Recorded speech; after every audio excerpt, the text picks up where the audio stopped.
What's going on, peeps? I was recently introduced to this artist not too long ago, Noah Kahan. I first heard his name when I saw a bunch of mutuals on Instagram posting about the new deluxe for his 2022 album Stick Season. I was curious, so I gave one of the songs, Dal Drunk, a listen, and I actually loved it. It's a great folk rock inspired song that is currently climbing the charts as we speak. It seems like the dude has attracted himself more than just a simple TikTok fan base based on his high impressions on social media. I then wondered how this man got his start in the first place. How did this man go from The Woods to collaborating with Post Malone? So today, we'll investigate the homegrown journey of Noah Kahan. Kahan was born on January 1st, 1997, kicking off the year right for his happy parents from Stratford, Vermont. His father was a musician, and his mother was a best-selling author. Kahan would listen to music on his mother's iPhone, such as Counting Crows and Paul Simon, and thought to himself that he wanted to write like that. His desire for a music career began at the age of 8 years old, where he started writing songs. He was a part of his elementary school's choir, but once he hit puberty, his voice truly improved. A foreign exchange visit to Costa Rica was a life-changing experience for him, where he witnessed several streetgoers singing and having fun. In 2011, a 14-year-old Kahan attended an open mic night at Shepherd's Pie in Chechi. The host, Dave Clark, gave the young boy 5 to 10 minutes to perform what he had written. Clark was unsure about how this would go, but once he performed for half an hour, leaving the entire audience's jaws on the floor, his worries were lifted. He was like John Mayer and Jack Johnson all rolled into one. A pure, high voice, and his guitar playing is exceptional, and all the songs he did were his own. No covers like a lot of people do at these things. I've been performing for a long time, and I had to say to myself after that, that's it, I'm hanging up my guitar. Let the young boys take over. Clark became a director for Kahan, pointing him towards other open mic events like Tupelo Music Hall in White River and the Lime Inn. Soon people started asking for him to play at their events. 30 minutes away from Stratford was Hanover High School in New Hampshire, where he attended school. In order to start funding this dream career of his, he worked as a valet for a hotel. Unfortunately, he was fired for crashing a car. That's what you get for down drunk. By 2014, he developed his musical talent by working with one of his friends, Nick Chukas, who was a producer. He'd do a few more open mics for small audiences at cafes and restaurants. He later uploaded Reason to SoundCloud. It was enough to get the attention of his current manager, Drew Simmons, who works with Foundations Artist Management. He was on his way to soccer practice when he got a message from Simmons asking to chat with the aspiring artist. He told his team about the news and proudly stated that he wants to become a one-hit wonder. His early works also made its way to the radar of Dan Wilson, a massive songwriter who has worked with Adele, the Dixie Chicks, Taylor Swift, Pink, and Calvin Harris. Soon the young boy became a hometown hero, where he had Reason being played at local ice hockey events and performed by his middle school's choir at a holiday concert. The town of 1,000 people gave him enough support to start booking shows at small venues and events. He went from 15 people a show to 1,000 people a show, but it was time for Kahan to make it out of his hometown and start expanding. He postponed his invitation to Tulane University in New Orleans to study music full-time. He was 18 years old with a lot of industry connections already. He had 2 goals in mind: to have a Wikipedia page and a verified Instagram. Hello, I'm from the future to report that. He has done both. He put his name out there on the internet through a variety of covers and original songs he posted online. They garnered thousands of followers. The single that really jump-started his momentum was the demo for Young Blood in 2015. The success must have been such a relief for the singer, who has struggled with depression and anxiety his entire life. He stated, "I've been struggling with anxiety and depression for as long as I can remember. I didn't know what it was until I got into high school. Then when I started releasing music and seeing it connect with others, I realized it wasn't something I had to be ashamed of, and that people were actually connecting to my music. So it's a real thing, and it's a real hard thing I have to deal with all the time, and it sucks and it's shitty. Sometimes it feels like everyone around me is doing well, and I feel like I'm just kind of missing something. But what's great is music gives me an outlet to express it, and it helps other people." So anxiety has its ups and downs. It seems like he was nervous to drop music out of worry that people would make fun of him for it, but his locals embracing it must have been a relief. Yet, fame can come with a cost of leaving old people behind and missing them in the back of your mind. It sucks, but that's life. Luckily, he got an email in 2016 from Joel Little of Republic Records, who was impressed by his work and asked him to sign to a major label at the age of 20. They recorded 6 songs together. This wasn't the dream he thought it'd be though, as instead of touring the entire world, he stayed at home most of the time, having brief visits to LA and Nashville to write songs and make music for a couple weeks and then come home. It made him feel lonely and depressed depressed, like he wasn't going anywhere. He still had hope though. On January 27th, 2017, he finally released his debut single under a major label, Young Blood. This song was a big success, being streamed millions of times and opening up new opportunities, becoming someone the label should focus on. It really gave me a platform to continue to release music and be a professional songwriter. He put out a few acoustic covers, including one for Congratulations by Post Malone.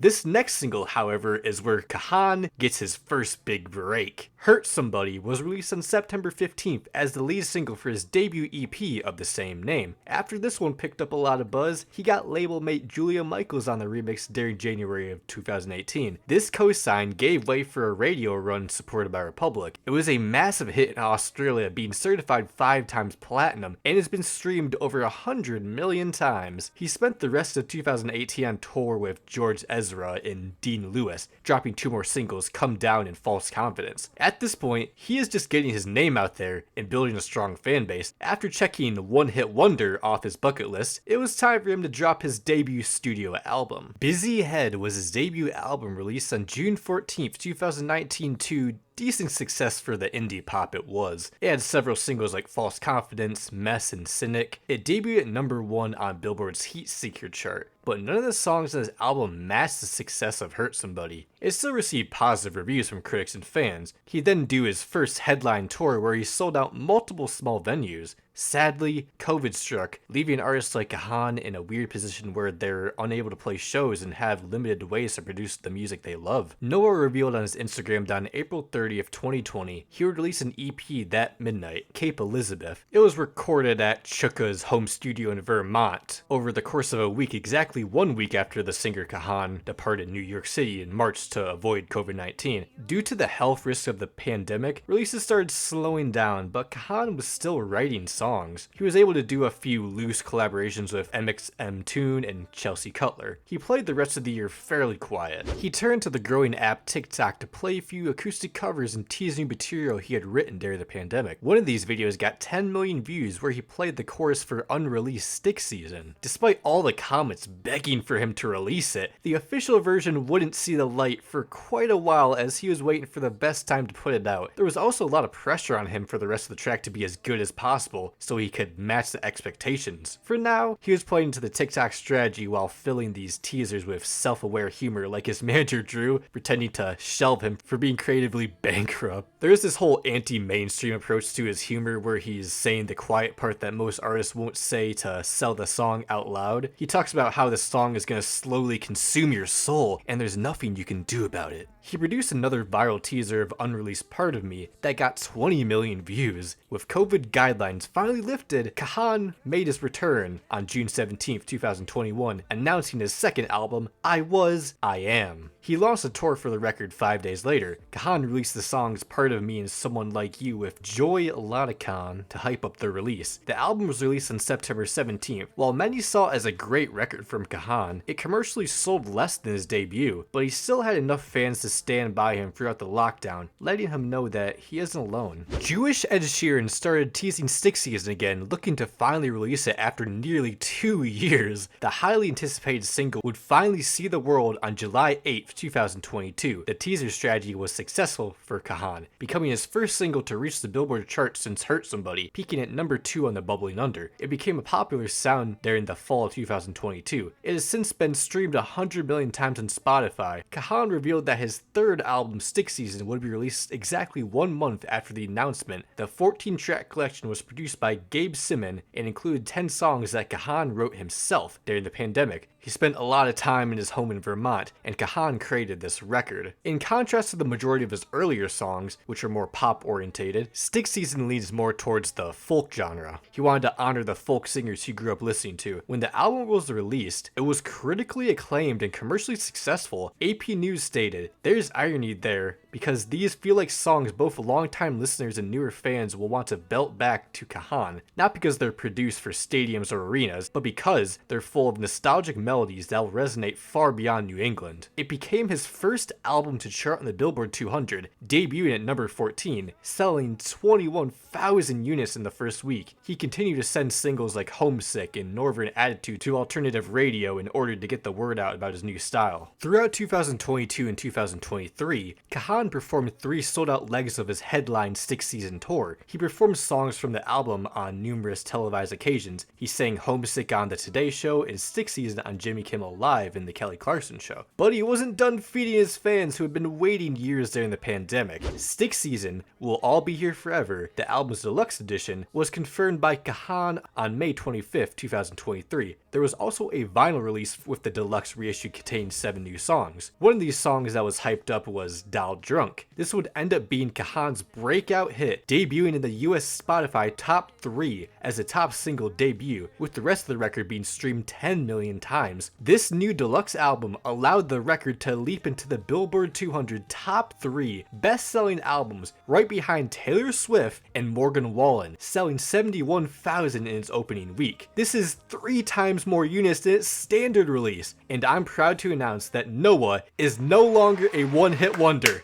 as Dial Drunk became his first entry on the Billboard Hot 100 at number 43. It was immediately shipped to radios where public knew they had a smash on their hands. The Busyhead Project will receive a share of every ticket sold for Noah's 2023 tour, and he will also help regional charities while on the road. After 5 years waiting for his second win, he finally got it. But this wasn't it for the upbeat folk rock piece, because he announced a remix with Post Malone. Remember when he was doing that cover of Congratulations before he was famous? And now he's got him on his own song. That song reached a new peak of number 39 and is rapidly climbing up the charts right now. The reaction to Dial Drunk has been incredible and so overwhelming. I never know when or why a song is going to land, and to see the meaning and connection you have drawn from this track has inspired me in a way that I've never been inspired before. You can only imagine my shock and excitement when Post told me he wanted to not only sing on it, but write his own verse. I have been listening to Post Malone since White Iverson dropped, even covering Congratulations right when my career was beginning. It feels like a full circle moment, and it's been a dream come true to make this collaboration happen. Stick Season has sold 500,000 units thus far, being eligible for gold. What a journey. Kahan went from singing at local open mic bars with 15 people in the crowd to selling out venues worldwide. He's had a pretty organic rise to fame, being recognized for his singing talent by his hometown, and then record labels reached out. He would later get himself a hit with Julia Michaels, fell off due to the pandemic ruining everything, and then made a comeback bigger than ever using TikTok to tease his new folk rock style music. He's been through a lot to get to this point, but it was all worth it. This was the homegrown journey of Noah Kahan. Thank you for watching. Peace.